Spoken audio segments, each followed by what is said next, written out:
কোনো এক গ্রামে জলিল মাঝি নামে একজন জেলে ছিলেন। জলিল মাঝির পেশা ছিল মাছ ধরা। রোজ রাতে মাছ ধরে সংসার চালাতেন তিনি। জলিল মাঝির একজন আদরের নাতি ছিলেন, ওর নাম মনাই। মনাই জলিল মাঝির আদরের নাতি হওয়ায় প্রায় সময় দাদা নাতি মিলে নদীতে যেতেন মাছ ধরতে। তেমনি এক রাতে জলিল মাঝি মাছ ধরার জন্য রেডি হচ্ছিলেন। এমন সময় মনাই বলে ওঠে, দাদা ও দাদা, আজকে আমি যাব তোমার সাথে মাছ ধরতে। মনাইয়ের মুখে কথাটা শুনে জলিল মাঝির স্ত্রী মনাইয়ের দাদি বলে ওঠেন, না না, আজকে তোকে যেতে হবে না, আজকে অমাবস্যার রাত। কিন্তু মনাই নাছোড়বান্দা, ও যাবেই যাবে। মনাইয়ের এমন জোরাজুরিতে জলিল মাঝি একসময় রাজি হন মনাইকে নিয়ে মাছ ধরতে যেতে। দাদা রাজি হয় মনাইও অনেক খুশি হন। এদিকে জলিল মাঝি একটা লাইট, মাছ ধরার জাল ও নৌকার বৈঠা নিয়ে রওনা করেন নদীর দিকে। নিশিরাত জলিল মাঝি ও মনাই হাঁটতে থাকেন। হাঁটতে হাঁটতে তারা দুজনে পৌঁছে যান নদীর কাছে। নদীর কাছে গিয়ে জলিল মাঝি ও মনাই তাদের নৌকায় ওঠেন আর মাছ ধরার জন্য সামনের দিকে যেতে থাকেন। অন্য সব রাতের মতন জলিল মাঝি নদীতে জাল ফেলেন, কিন্তু অন্য দিনের মতো মাছ না পাওয়ায় জলিল মাঝি নৌকা নিয়ে নদীর অপর কিনারে শ্মশান ঘাটের দিকে যায়। ওদিকে গিয়ে জলিল মাঝি জাল ফেলেন। এবার জলিল মাঝির জালে অনেক মাছ ধরা পড়ে। সেদিকে ভালো মাছ পাওয়ায় জলিল মাঝি আশপাশটাতে মাছ ধরতে থাকেন।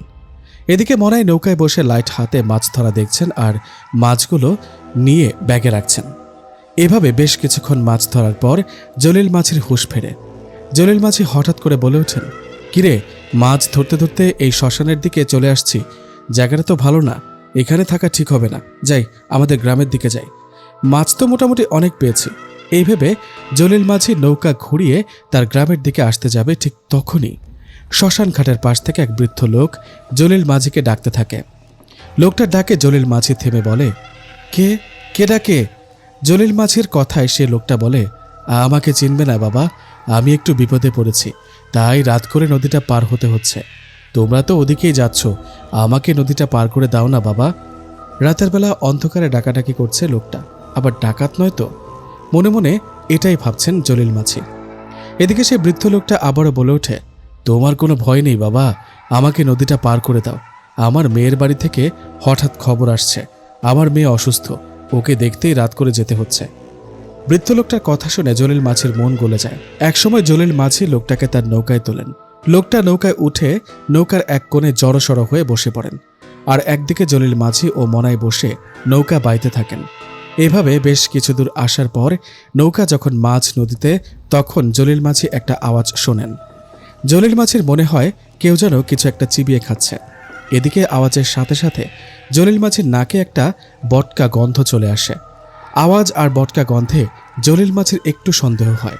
সন্দেহের বশে জলিল মাঝি মনাইয়ের কাছ থেকে লাইটটা নিয়ে নৌকার শেষ মাথায় যেদিকে বৃদ্ধ লোকটা বসে আছে সেদিকে মারেন।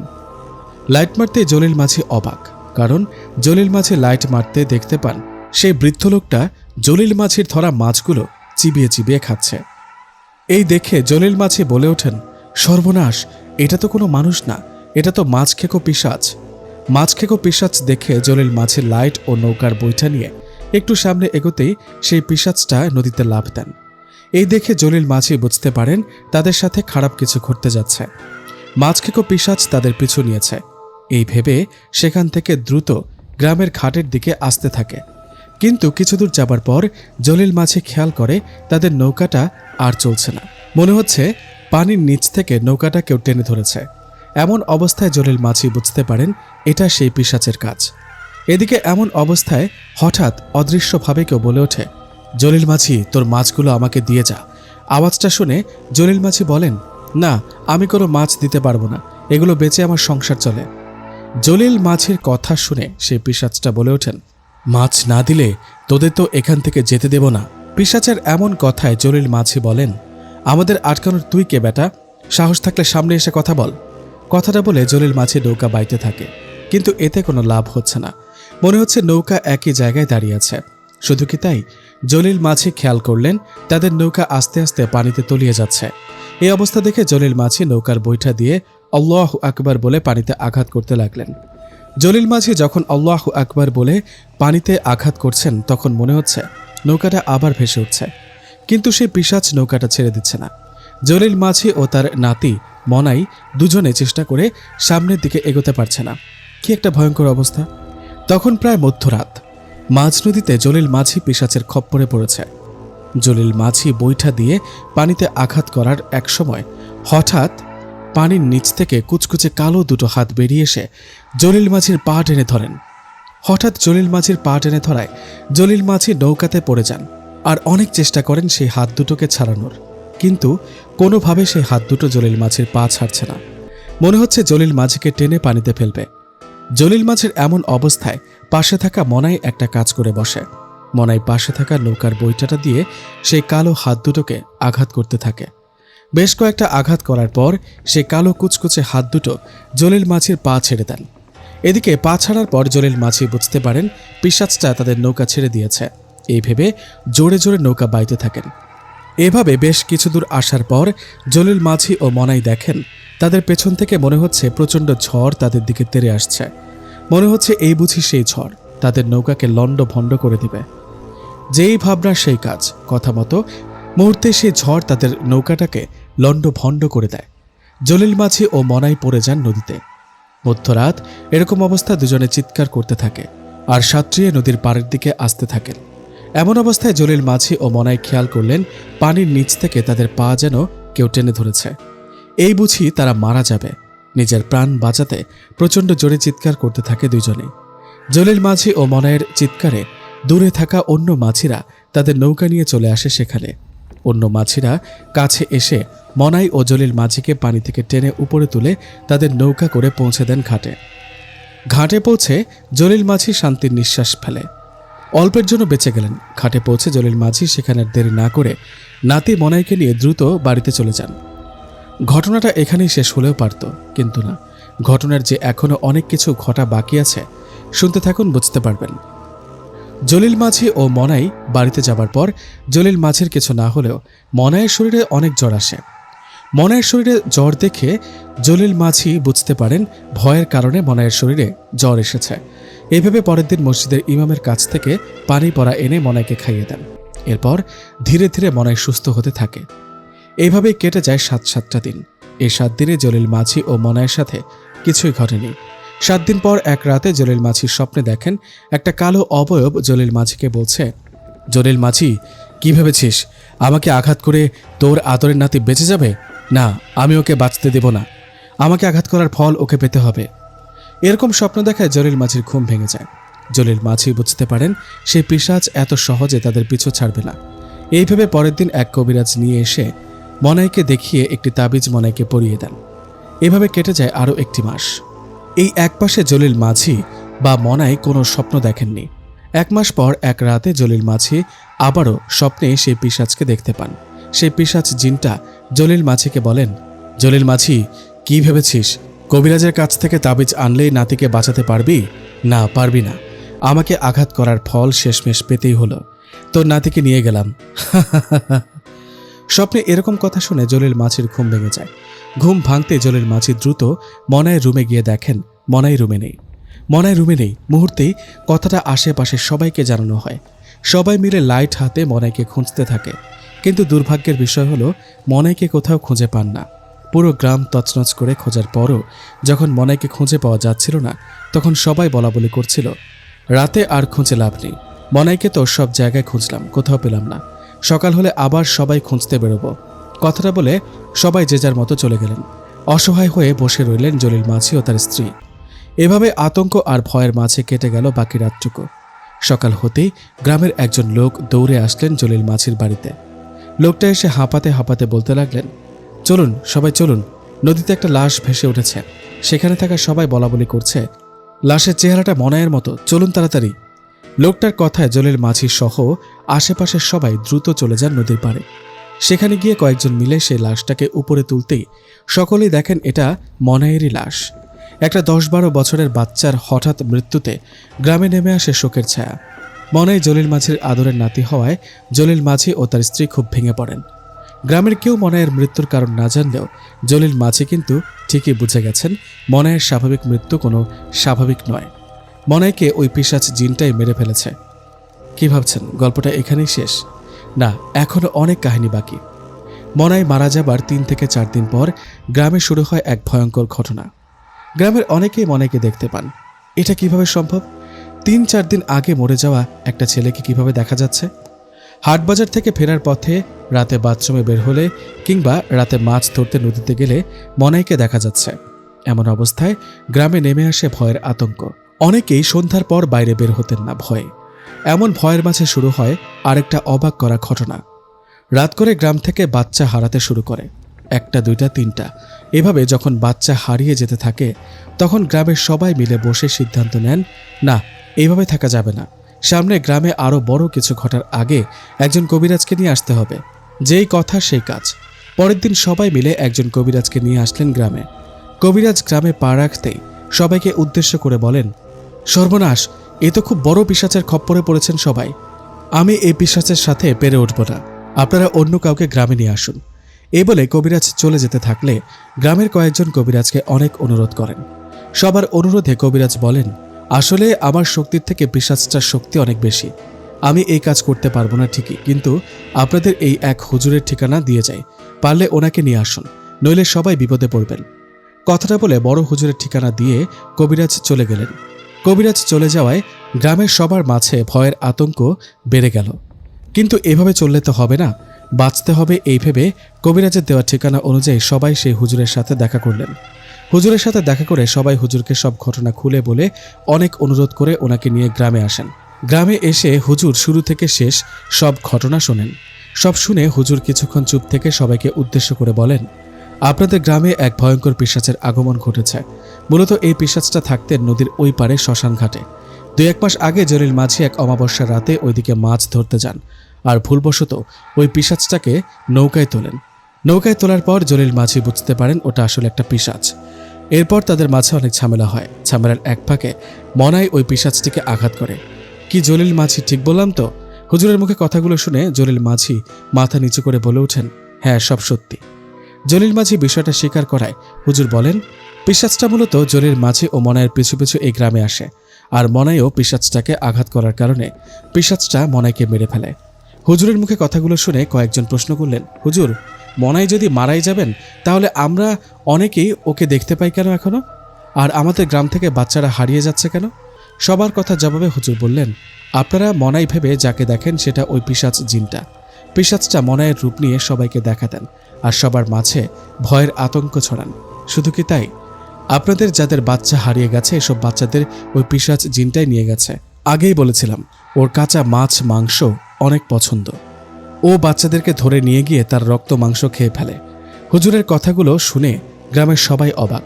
সবাই ভয়ে ভয়ে হুজুরকে বললেন, হুজুর, এখন কি হবে? আপনি দয়া করে এই বিপদ থেকে আমাদের রক্ষা করুন।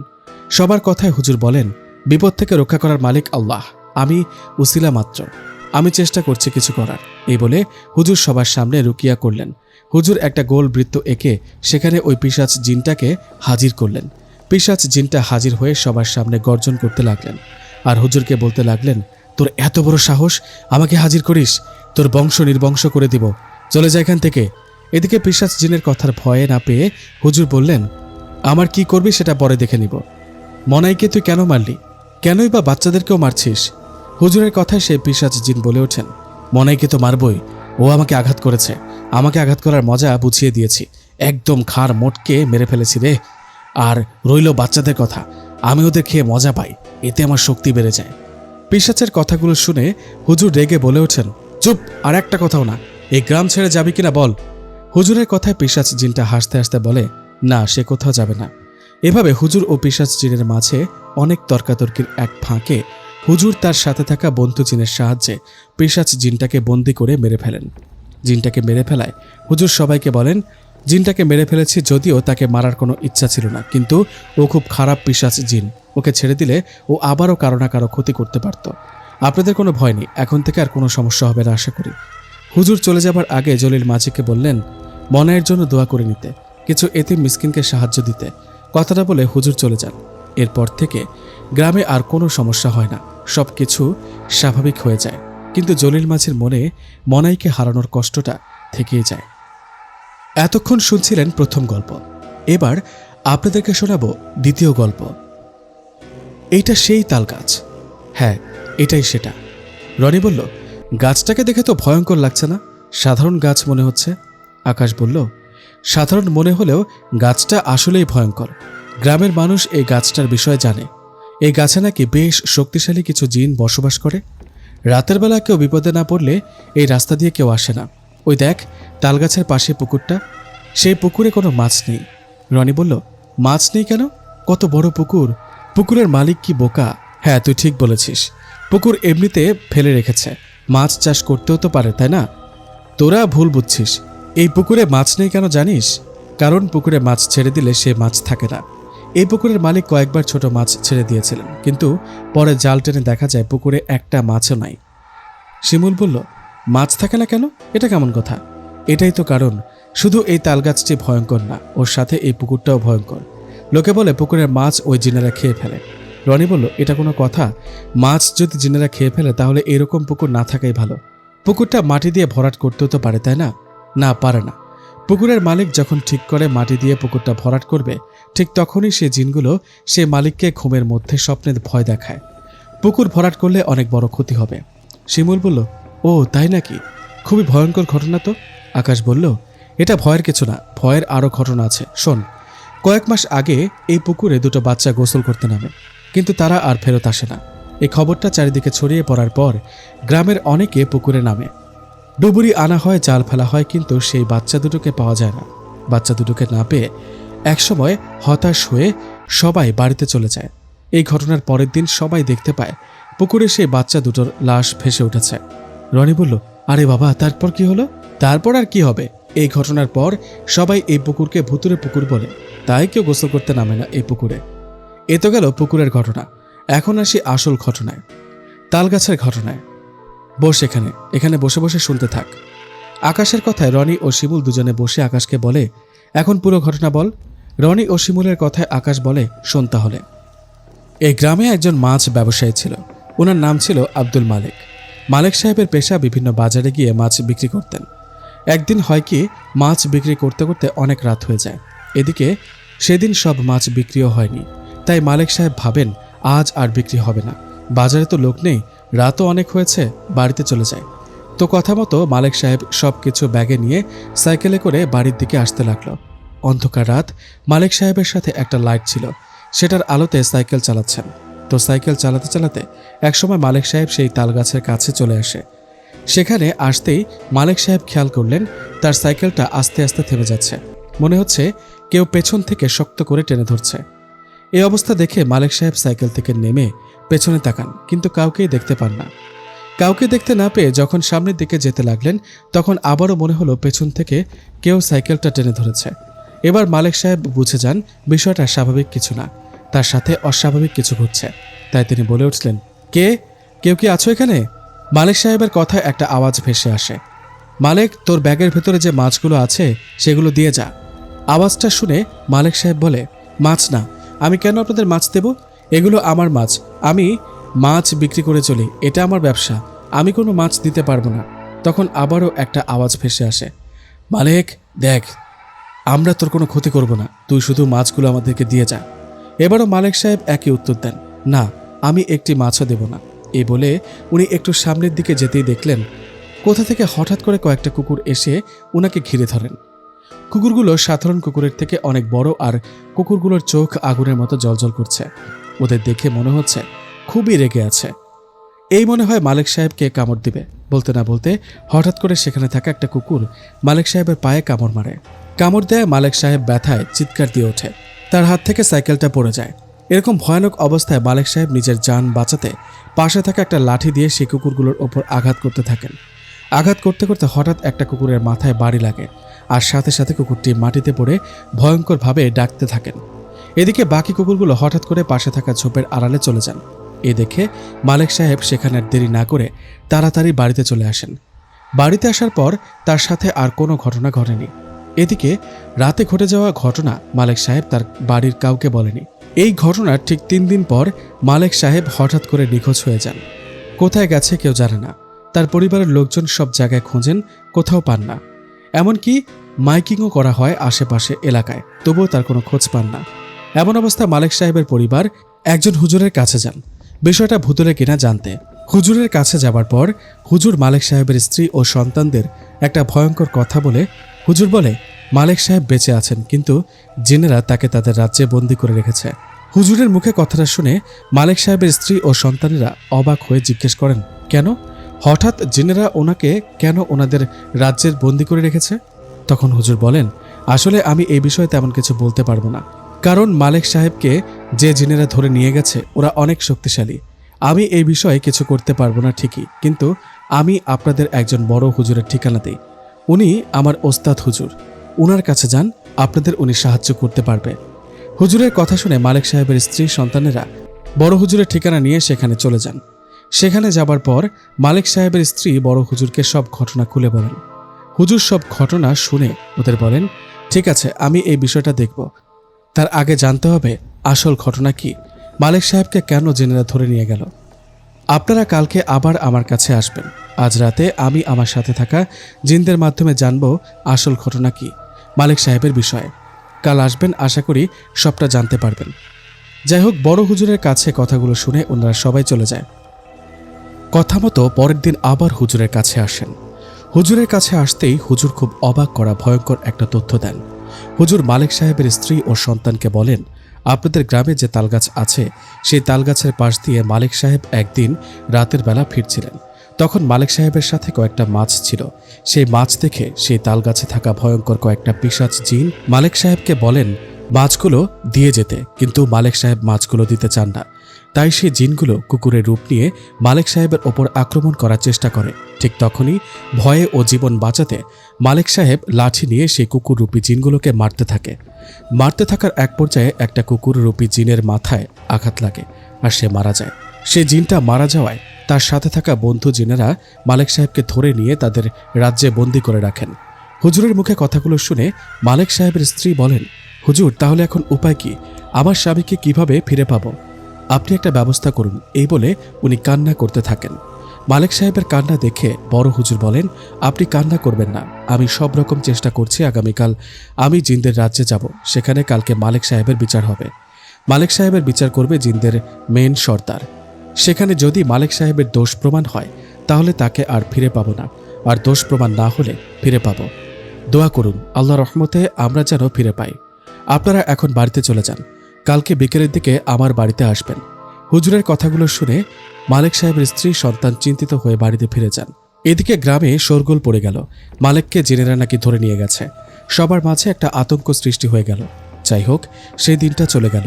পরের দিন কথা মতো বড় হুজুর তার বন্ধু জিনদের মাধ্যমে জিনদের রাজ্যে চলে গেল। আজ জিনদের রাজ্যে মালেক সাহেবের বিচার হবে। বড় হুজুর জিনদের রাজ্যে গিয়ে দেখলেন জায়গাটা খুব সুন্দর, একদম স্বপ্নের মতো। সেখানে একটা গাছের নিচে মালেক সাহেবের বিচার হবে এবং ওখানে অনেক জিনেরা উপস্থিত ছিলেন। সেখানে জিনদের মেইন সর্দারও ছিলেন। বড় হুজুর সেখানে যাবার পর জিনের সর্দার হুজুরকে বসতে বলেন আর আদেশ করেন মালেক সাহেবকে সেখানে নিয়ে আসতে। কথা মতো মালেক সাহেবকে সেখানে নিয়ে আসা হয়। শুরু হয় বিচার। জিনের সর্দার ওখানে থাকা জিনদের জিজ্ঞেস করে, এখন বলো মালেককে কেন ধরে নিয়ে আসছো? সর্দারের কথা শুনে জিনগুলো বলে, সর্দার, আমরা কয়েকজন মানুষদের রাজ্যে একটা তালগাছে থাকি। এই যে মালেক সাহেব আমাদের একজন জিন বন্ধুকে আঘাত করে মেরে ফেলেছে, তাই আমরা তাকে ধরে নিয়ে আসছি। এখন আপনি ওর বিচার করুন। জিনদের কথা শেষ হতে বড় হুজুর জিনের সর্দারকে বলেন, সর্দার, আমার কিছু কথা ছিল, কথাগুলো শুনলে বুঝবেন আসলে দোষটা কার। এ বলে বড় হুজুর জিনদের সর্দারকে বলেন, এই যে মালেক সাহেব, উনি একজন মাছ ব্যবসায়ী। একদিন মাছ বিক্রি করে সাথে কয়েকটা মাছ নিয়ে রাতের বেলা একা একা বাড়ি ফিরছিলেন। ঠিক তখন ওই তালগাছে থাকা জিনেরা মালেক সাহেবের কাছ থেকে মাছ চেয়ে বসেন। এদিকে মালেক সাহেব মাছ দিতে রাজি হননি বলে জিনগুলো কুকুরের রূপ নিয়ে মালেক সাহেবের ওপর আক্রমণ করে। ঠিক তখনই জীবন বাঁচাতে মালেক সাহেব লাঠি দিয়ে আঘাত করে। মালেক সাহেব কিন্তু ইচ্ছে করে মারেনি। বড় হুজুরের মুখে কথাগুলো শুনে জিনের সর্দার সেখানে থাকা জিনগুলোকে জিজ্ঞেস করলেন, এসব কি সত্যি? তখন জিনেরা বলে, হ্যাঁ সর্দার, কথাগুলো সত্যি, কিন্তু মালেক সাহেব মাছগুলো দিলে তো আমরা কিছু করতাম না, তাই না? জিনদের মুখে কথাগুলো শুনে জিনের সর্দার ধমক দিয়ে বলেন, চুপ করো, এটা একদমই ঠিক না। উনি মাছ ব্যবসায়ী, উনি কেন তোমাদের মাছ দেবে? সবাই শোনো, মালেক সাহেবের কোনো দোষ নেই, ওনাকে ছেড়ে দেওয়া হোক, আর হুজুর ও মালেক সাহেবকে তাদের বাড়িতে পৌঁছে দেওয়া হোক। আজকের বিচার এখানেই শেষ। এ বলে জিনের সর্দার চলে যান, আর কথা মতো বড় হুজুর ও মালেক সাহেবকে জিনেরা তাদের গ্রামে রেখে যান। গ্রামে রেখে যাওয়ার পর বড় হুজুর মালেক সাহেবকে নিয়ে তার বাড়িতে চলে আসেন। এদিকে মালেক সাহেবের স্ত্রী সন্তানেরা হুজুরের বাড়িতে অপেক্ষা করছিল। মালেক সাহেব বাড়িতে আসতেই তার স্ত্রী সন্তানেরা কান্না করতে থাকে। এদিকে মালেক সাহেবও কান্না করতে থাকে। মালেক সাহেব ফিরে আসছেন। জিনদের রাজ্য থেকে। এই খবর গ্রামের সবার মাঝে ছড়িয়ে পড়েছে। সবাই আসছে মালিক সাহেবকে দেখতে। সবাই এসে মালিক সাহেবের মুখ থেকে সব ঘটনা শোনে। সবাই এটাও শোনে সেই তালগাছে কয়েকটা জিন বসবাস করে।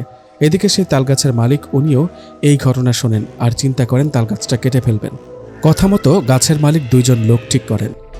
সেই লোক দুটো গাছের কাছে আসেন আর কাজ শুরু করেন। সেই লোক দুটো যখনই তাল গাছটা কাটতে যাবেন ঠিক তখনই দুজনের মধ্য থেকে হঠাৎ করে একজন অসুস্থ হয়ে যান।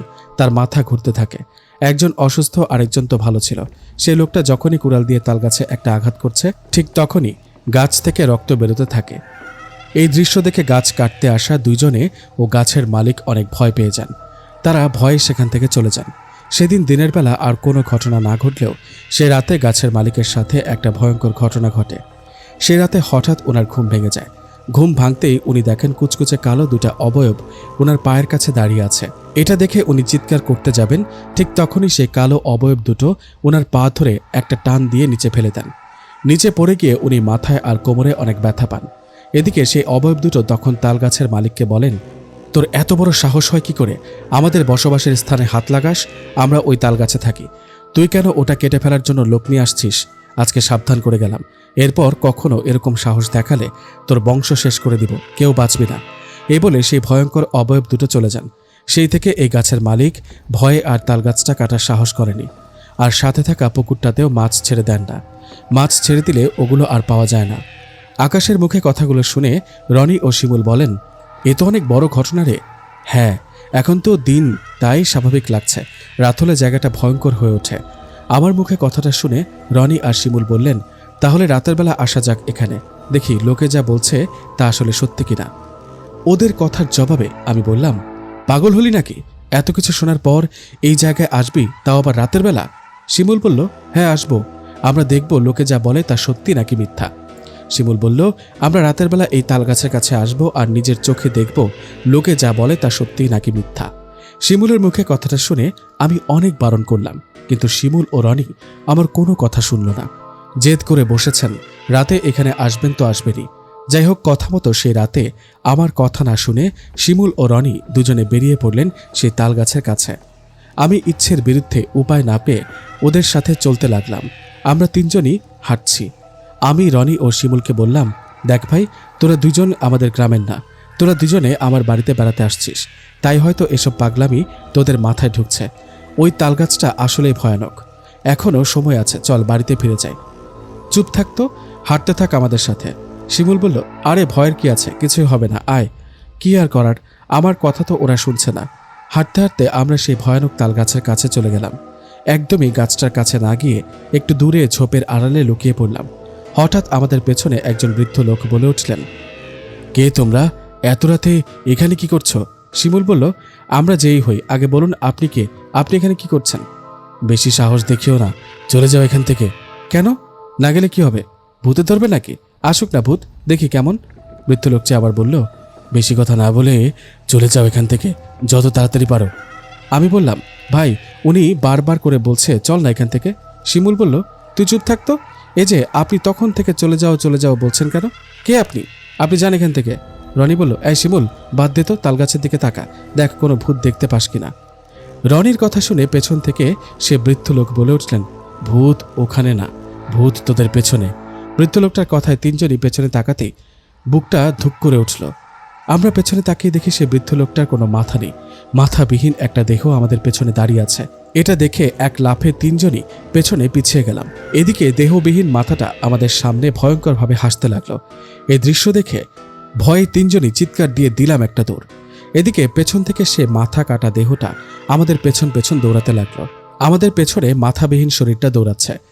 এদিকে ভয়ে আমরা তিনজনই বাড়ির দিকে দৌড়াচ্ছি।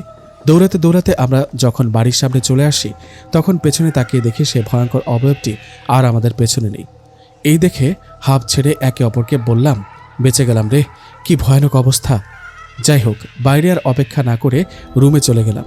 রাতে ভয়ে আর ঘুমাতে পারি না, কারণ বাইরে থেকে মনে হচ্ছে কেউ ঢিল মারছে আমাদের রুমের দিকে। মনে হচ্ছে রুমের বাইরে কেউ হাঁটাচলা করছে। এই দেখে আমি রনি ও শিমুলকে বললাম, দেখলি কতবার করে না করলাম, শুনলি না? বললাম ওই তালগাছের কাছে না যেতে। অল্পের জন্য যখন ওখান থেকে বেঁচে ফিরলাম, এখন দেখ সেই তালগাছে থাকা ভূতগুলো আমাদের পিছু ছাড়েনি। ভালো করে শোন, রুমের বাইরে আওয়াজ হচ্ছে, মনে হচ্ছে কেউ হাঁটাচলা করছে।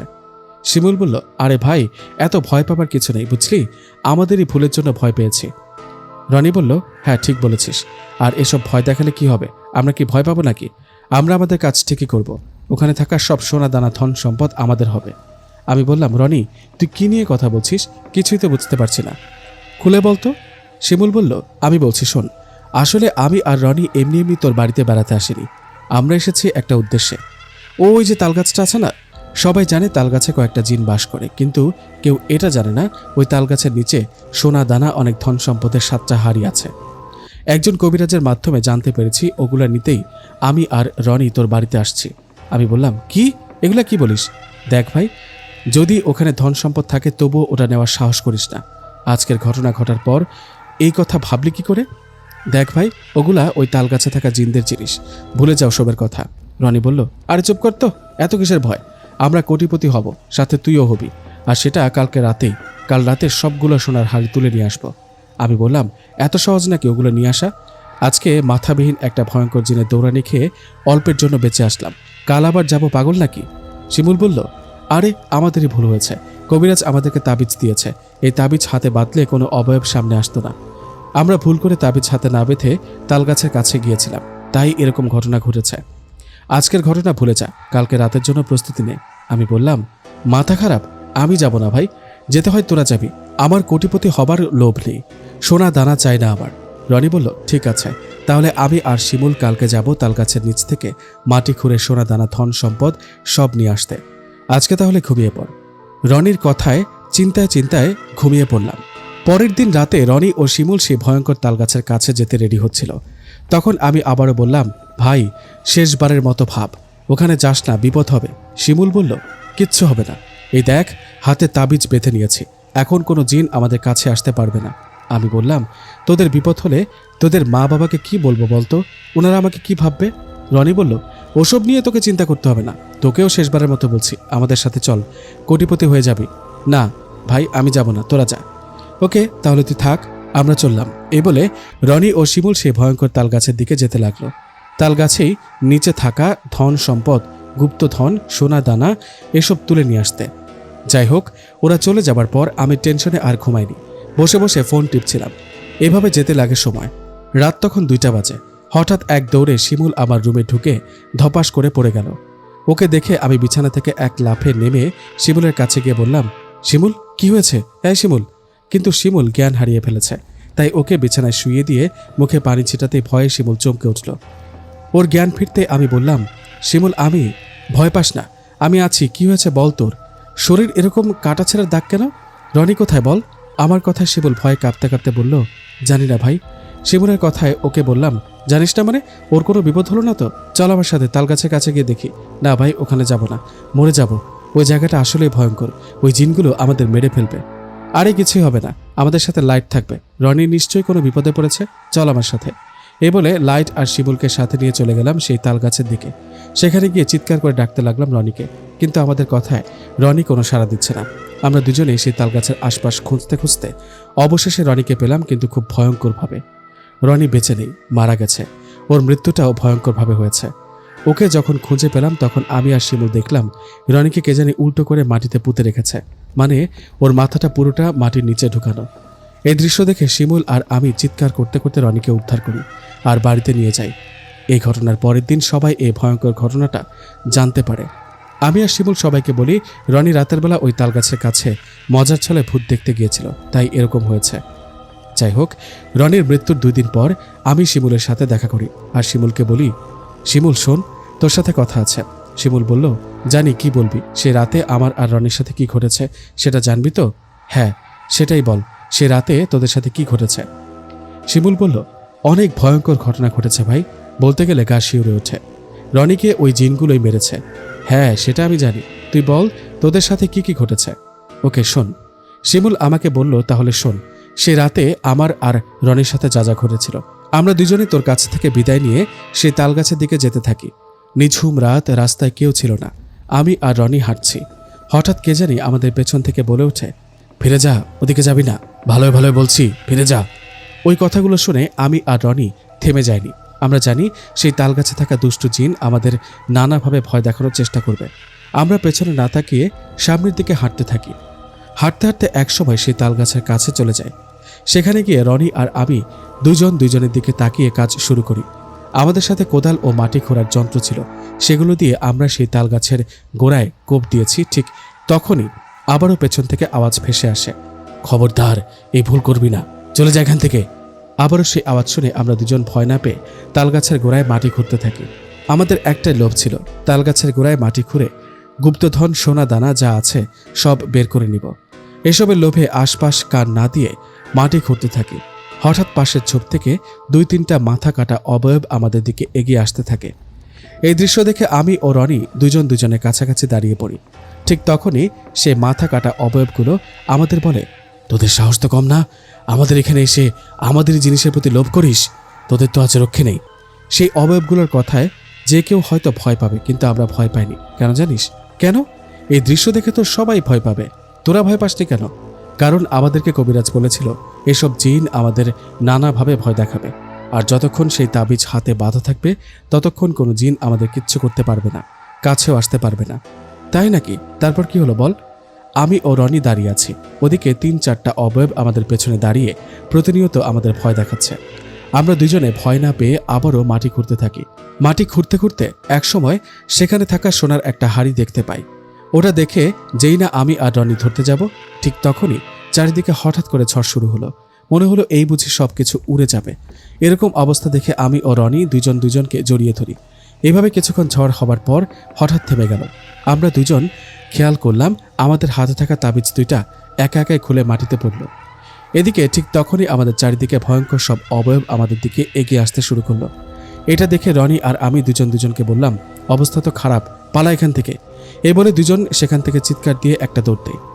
কে কোন দিকে দৌড় দিয়েছে জানি না। ওদিকে পেছন থেকে সে ভয়ঙ্কর অবয়বগুলো আমাদের পেছনে দৌড়াতে থাকে। প্রাণ বাঁচাতে আমি দৌড়ে তোর বাড়িতে, তোর রুমে আসি, কিন্তু রনি তখন কোন দিকে দৌড় দিয়েছে আমি জানি না। পরে তুই সহ ওকে খুঁজতে গিয়ে তো দেখলাম রনি মারা গেছে। আসলে রনিকে সে ভয়ঙ্কর অবয়বগুলোই মেরেছে। ভাই, ওই তালগাছে থাকা জিনগুলো আসলে অনেক শক্তিশালী আর ভয়ঙ্কর। যাই হোক, শিমুলের মুখে এইসব ঘটনা শুনে খুব খারাপ লাগলো রনির জন্য। এই ঘটনার পর আমি আর শিমুল ভেবেছি আর কিছু ঘটবে না, কিন্তু আমাদের ধারণা ভুল। কারণ এই ঘটনার 2 দিন পর শিমুলের সাথে একটা ভয়ঙ্কর ঘটনা ঘটে। শিমুল বন্ধুদের সাথে পুকুরে গোসল করছিল। গোসল করার সময় হঠাৎ শিমুল খেয়াল করেন পানির নিচ থেকে কে যেন ওর পা টেনে ধরেছে। শিমুল প্রথমে ভেবেছিল ওর কোনো বন্ধু হয়তো মজা করে পা টেনে ধরেছে, কিন্তু একটু পরেই শিমুল বুঝতে পারে তার পা আসলে ওর কোনো বন্ধু টেনে ধরেনি। শিমুল চিৎকার দেয় আর পাটা অনেক ছাড়ানোর চেষ্টা করে, কিন্তু কোনোভাবেই সে তার পা ছাড়াতে পারে না। এদিকে হঠাৎ করে শিমুলকে এক টান দিয়ে পানির নিচে নিয়ে যান। শিমুল পানিতে হাবুডুবু খেতে থাকে। এই দৃশ্য দেখে পাশে থাকা বন্ধুরা তাড়াতাড়ি শিমুলের কাছে যান আর শিমুলকে টেনে উপরে তোলেন। উপরে উঠে শিমুল দেখে তার পায়ের আঙ্গুলের ছাপ। মনে হচ্ছে কে যেন শক্ত করে পা টেনে ধরেছে। যাই হোক, শিমুল উপরে উঠে বাড়িতে চলে আসে। এই ঘটনার পর আরও শিমুলের সাথে অনেক ভয়ের ঘটনা ঘটে। এইরকম ভয়ের ঘটনা থেকে বাঁচতে শিমুল তার বাড়িতে সব ঘটনা খুলে বলে।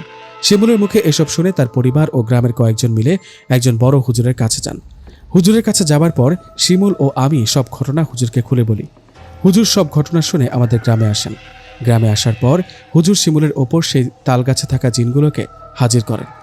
জিন শিমুলের শরীরে হাজির হয়ে রেগে হুজুরকে বলতে থাকেন, তোর এত বড় সাহস, তুই জানিস আমরা কারা? আমাদেরকে হাজির করেছিস কেন?